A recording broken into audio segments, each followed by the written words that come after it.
El nostre grup ha fet un braç robòtic que mou peces des del dret fins a la posició neutral. Depenent si li dones el botó de la dreta o de l'esquerra, es mou cap a un costat, l'agafa i el posa a la posició inicial.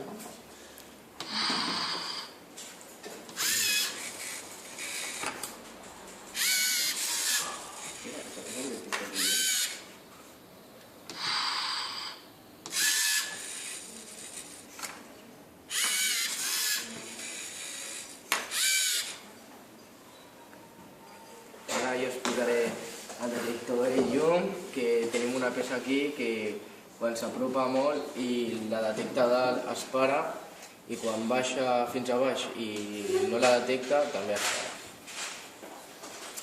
A sota tenim acoplat un sensor de tacte que està juntament amb una peça que fa de tope. Quan gira a la dreta o a l'esquerra, aquesta peça empuja el sensor de llum, de tacte, i el que fa és dir al robot que pari, que és el tope.